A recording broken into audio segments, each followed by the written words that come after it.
தஞ்சாவூர் பெரிய கோயிலில் மாமன்னர் ராஜராஜ சோழனின் 1040ஆம் ஆண்டு சதய விழா பொதுவாக ஐப்பசி மாதம் சதய நட்சத்திரம் வரும் நாளில் 2 நாட்கள் நடைபெறும். சமீபத்திய தகவல்களின்படி 1040ஆம் ஆண்டு சதய விழா அக்டோபர் 31ஆம் தேதி தொடங்கி நவம்பர் 1ஆம் தேதி முடிவடைந்தது. முக்கிய நிகழ்வான சதய நட்சத்திர நாள் நவம்பர் 1ஆம் தேதி ஆகும். திருவிழாவின் முக்கிய அம்சங்கள். நிகழ்வுகள்: மாமன்னர் ராஜராஜ சோழன் சிலைக்கு மாலை அணிவித்தல், திருமுறை திருவீதி உலா, பெருவுடையாருக்கும் பெரியநாயகி அம்மனுக்கும் பேரபிஷேகம், பரதநாட்டியம் உள்ளிட்ட கலை நிகழ்ச்சிகள் மற்றும் விருது வழங்கும் விழா ஆகியவை நடைபெறும். மாமன்னர் முதலாம் ராஜராஜ சோழன் அருண்மொழிவர்மன் இந்திய வரலாற்றின் மிகச் சிறந்த பேரரசர்களில் ஒருவர்.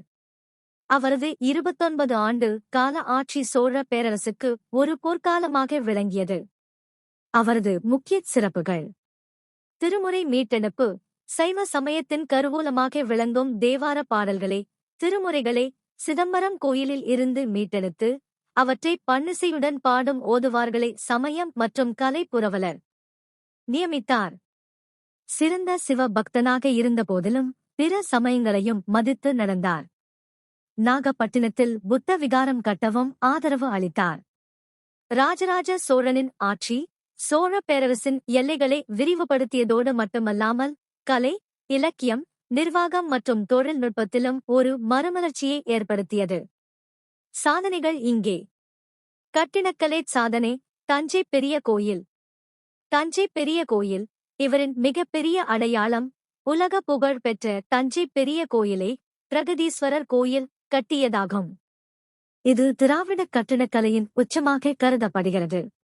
1000 ஆண்டுகளுக்கு மேலாகியும் அதன் பிரமிடு வடிவ விமானமும் கட்டுமான தொழில்நுட்பமும் உலகையே வியக்க வைக்கிறது.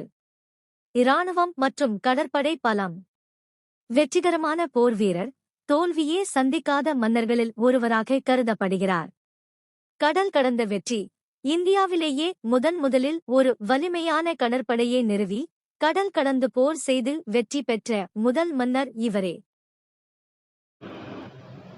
Visit, watch, like, subscribe and share our Tamil Jnana Bhoomi channels.